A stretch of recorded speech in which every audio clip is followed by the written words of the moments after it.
guys, it's Martin Cliffe here, and welcome to episode 6 of The Quest for Tone, where we're going to be looking at gain and gain staging and overdrives and distortions, and why I've chosen the pedals I have, why I run them how I have, and so on. Okay, so let's start out clean. Now, I like to run my amps on what we call edge of breakup, which isn't a cheesy romance novel. What it means is that if I play the strings hard, then we get a little bit of overdrive to it, a little bit of grit, but if I play them gently, we get them clean. So it allows me to demonstrate. What I'll do is I'll turn everything off except for the dry amp sound. So this is both amps on, and I'm on Beastie, same pickups as Snowy, D-Sonic and Norton. I'm in humbucker mode, I've got both pickups on, tone all the way up, volume all the way up. Okay, and as I say, no pedals of any sort on at the moment. If I play gently,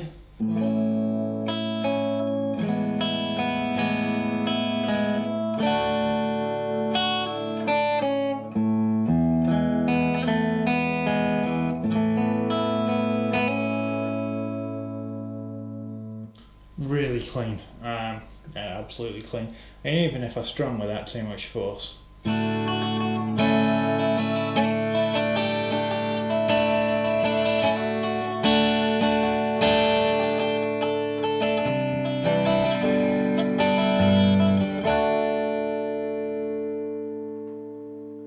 Yeah, then we're getting very much a clean tone, but if I hit the strings hard,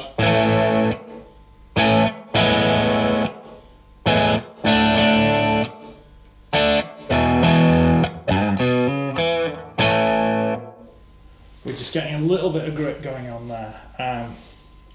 Okay, so if you want to hear, let's just give you one amp at a time just so you can hear the two sounds I'm blending.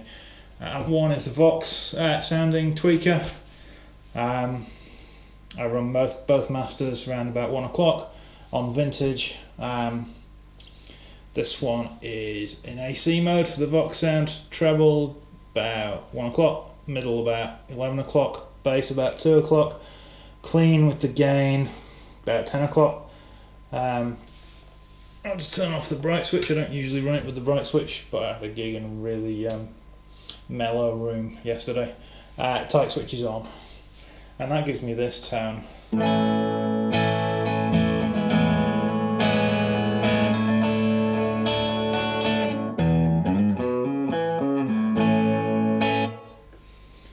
Which is a nice sort of well-rounded tone. It's got a little bit of sparkle to it, it's got a little bit of body to it.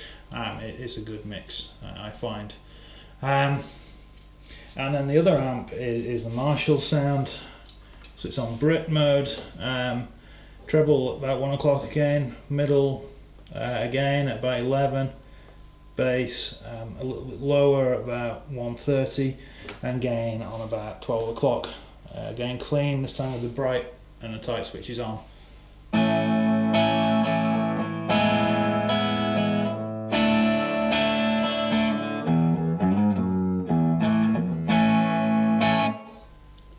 Whatever my hands are doing there. So they're the two sounds that I blend. The Marshall is a bit more mid-focused, and a little bit, very slightly grittier. The Vox is a little bit brighter, a little bit chimier, and has a bit more body to it. And then together we get I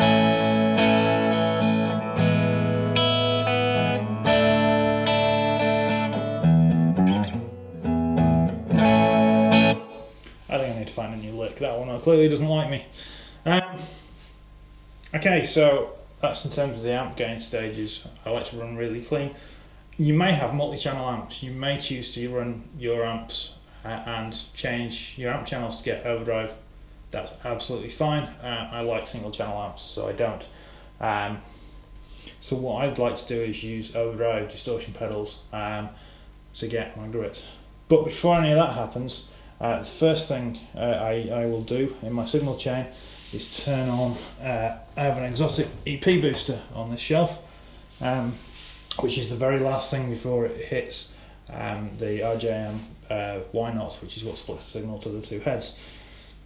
And I run it, I've got the internal dip switch for 3 dB boost turned off, and the knob is all the way down, so it's providing unity gain.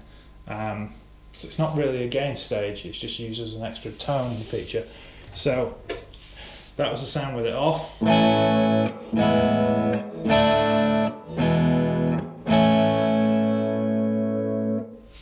And then with it on,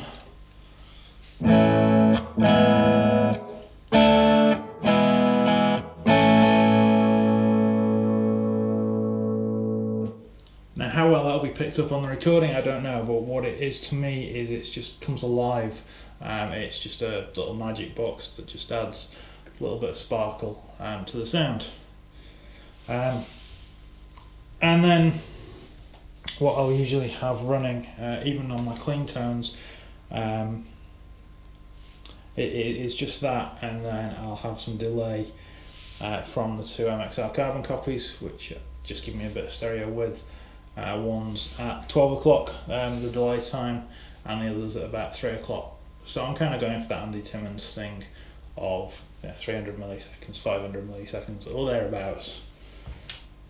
And I also run the Digitech GSP 1101 quite a bit. This particular bank has it set to a Leslie tone. So if I just have that on, it's very quiet, but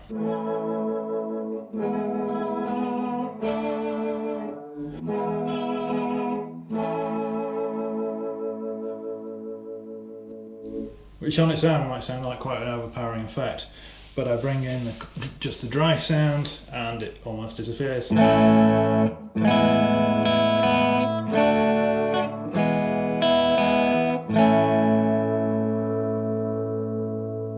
all it does, it provides me a little bit of air in the style of, it's kind of inspired by David Gilmour's rig on the Pulse DVD, where he uses the Doppler rotating speakers in addition to his 412s and all the craziness that's going on there. And then it disappears even more when I stick the carbon copies on, so it's very much a subtle in the background effect.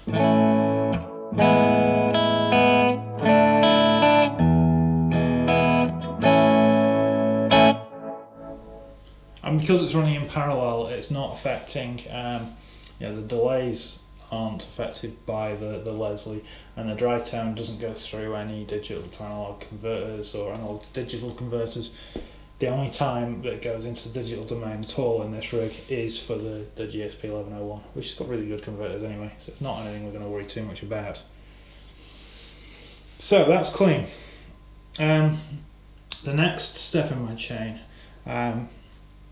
sometimes I might use a compressor, which is a gain stage, but it isn't.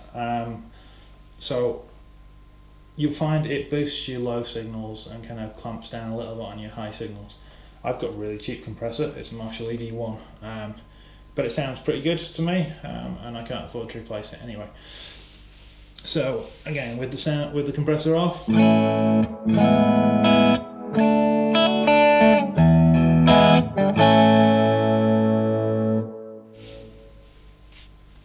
and with it on,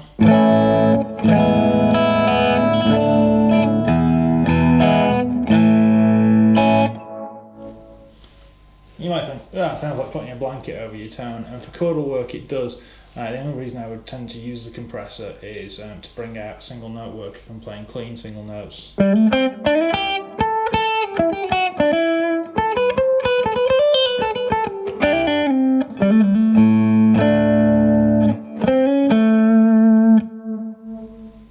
Because what it does is, because it's pulling down the level of the chord slightly and raising the single notes, it just helps to balance things out. So that's what I use a compressor for. There are some really good demos of other people using compressors in different ways on YouTube, check them out. But let's move back into dirt and gain territory. So the next step in my chain is the full tone catalyst, which is a very versatile pedal. You can use it for all kinds of craziness. Check out my full review of it to hear the full range of sounds. The way I've got it run at the moment is in spark mode, and I'm using it as a treble booster basically. So if you watch my review, you'll know that the gain jumps up just past in between 3 o'clock and 4 o'clock. So I've got it running at 3 o'clock, so just before that, and the volume is just set for unity, so it doesn't get any louder. Bass and mid's halfway up, and the treble all the way up. So that gives me, it goes from, this is without it on,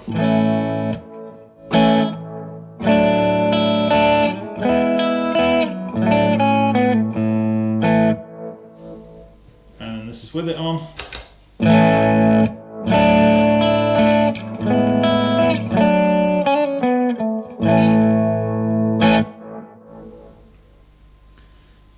So it kind of takes it from that edge of breakup to just slightly breaking up, just pushes the amp front end a little harder, which is great for any kind of vintage sounding kind of rock and roll stuff.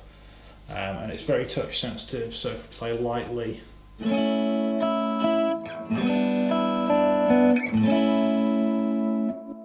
it's still clean, but if I dig in, it just gives me more grit than if I didn't have it turned on.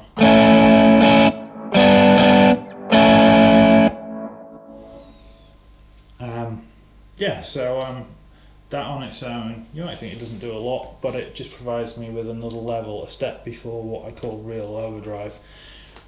Speaking of which, that is the full-tone OCD.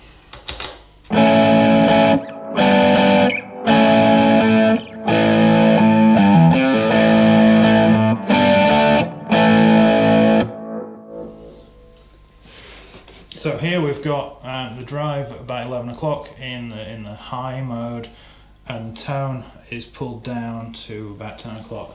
Volume again for unity.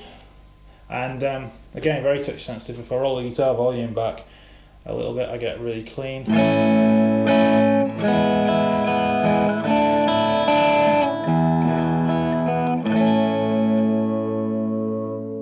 So at that point it's sounding pretty much like the Catalyst does to my ears, but then with the volume full up it's just more gain.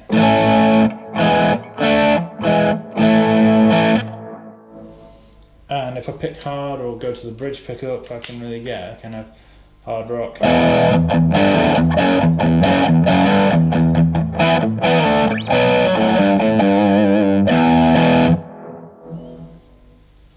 So that is a really versatile pedal for me, how I have it set. And then if I want just a little bit more, what I'll do, I haven't got a bank set up for this, but I will turn on the Catalyst before it. I'll stack pedals, as people talk about, which just pushes the front end a little harder.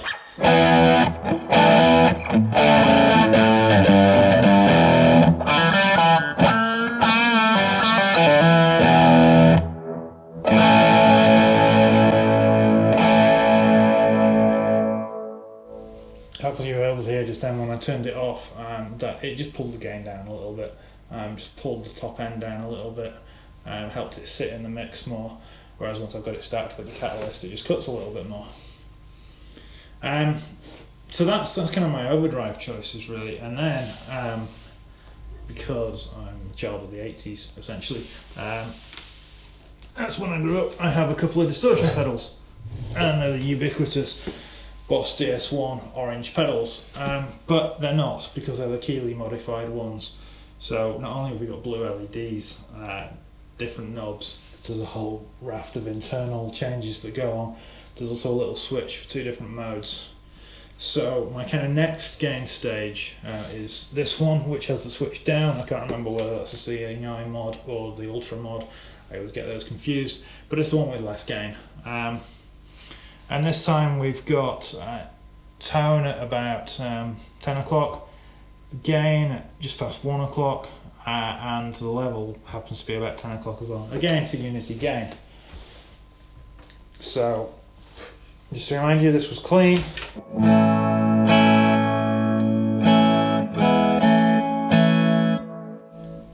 This was the OCD.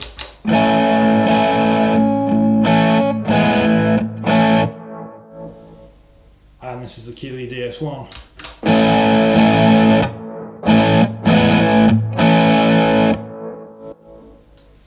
So it's another level of gain, it's a different type of clipping, and it's less subtle basically, gives me more sustain.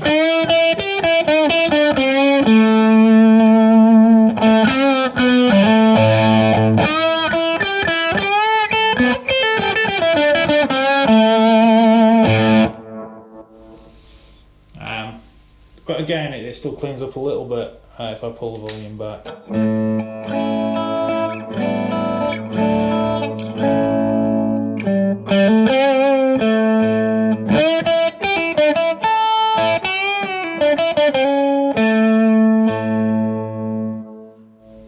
And that's really what I look for in all my pedals. I want touch sensitivity. I want it to respond to how hard I pick, where I've got the guitar volume set.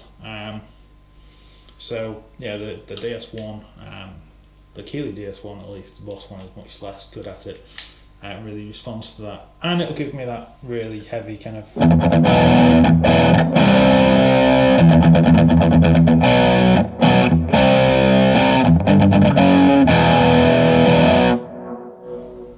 Yeah, really sort of heavy rhythm tone if that's what I want at any point. And then finally, my final choice is the second DS1, which is set with the switch up, the tone even lower at 9 o'clock, the gain cranked to, well, 3 o'clock, so not absolutely cranked. And this time the level set just above unity gain, and it's what I use as a lead tone.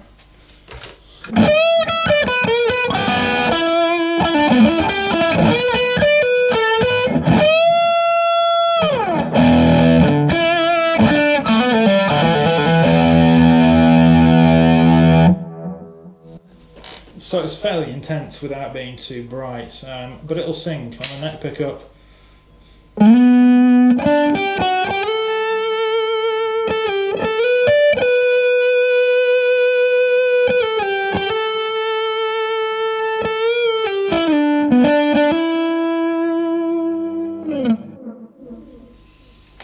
It's got a nice sort of singing thing to it, and I was inspired for this.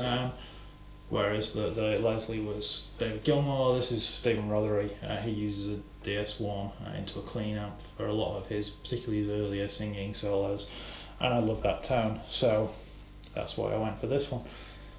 And again, I could stack it. If I want infinite sustain, I'll put a compressor in front of it, or if I want just a little bit more edge, I'll put the Catalyst in front of it. So let's hear both of those. So again, this is without anything in front of it.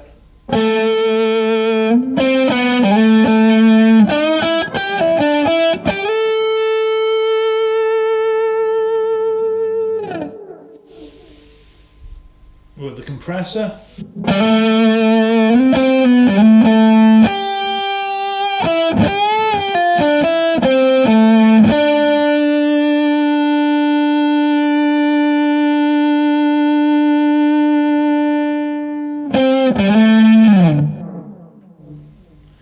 So even at a relatively low volume level, I'm getting enough sustain that it's pretty much on the edge of feedback with that. And then turn off the compressor, turn on the on the Catalyst, sorry.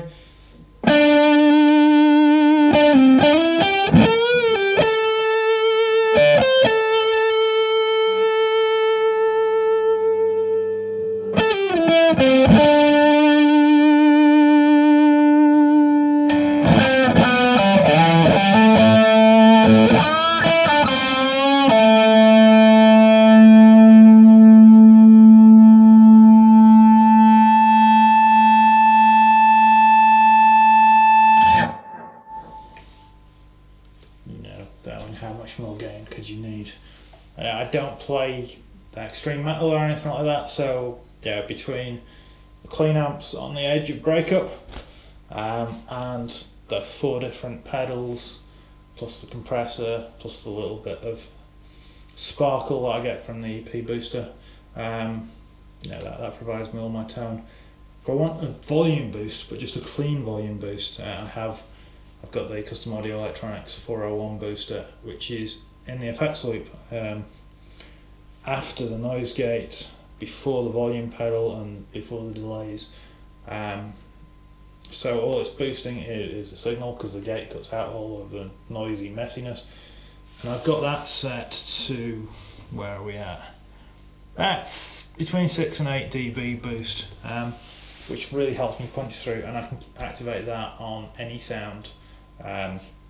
Just to let me pull through for a solo. Okay, so that's different gain stages. Now the only other thing that I will mention that maybe hasn't occurred to you is a lot of gain stages, particularly if you're on the edge of breakup, are affected by frequencies. So what I will do sometimes is, if I use the Bad Horsey wah pedal, I don't know whether it's starting to get a little bit old. I've heard tell of the older ones becoming a bit grittier. But what I find is, if I'm clean, and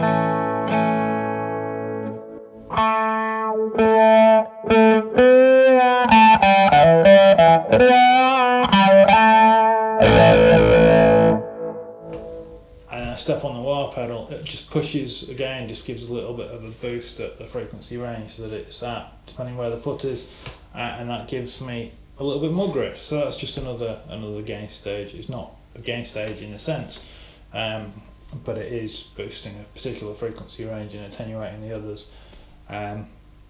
So yeah, don't just think of overdrive and distortion pedals as gain stages, and obviously your amplifier channels, a compressor, a treble booster, a wah pedal can all have impacts on the level of gain, and so the type of tone you're going to get. And different amps will respond differently to different types of pedals. Just because I use an OCD and a Catalyst and 2 DS1s doesn't mean that these are the pedals I would say you should use for whatever. Certain amps, if you've got a Marshall or something, maybe it would respond better to a Tube Screamer type. You've got to experiment and find your tone from your amp and your guitar. Find the pedals that suit you. And that's really what the quest for tone is about. This series of videos is about my quest for tone. It's about how I chose the guitar I use, how I chose the amps I use, how I chose the pedals and the switching system, and it all being true bypass and noise gated and all that kind of stuff. It's what works for me, and hopefully it's just inspiring you to continue your quest and search further. Okay, so until next time, I have been Martin Cliffe, and enjoy your quest. Take care, and I'll see you soon.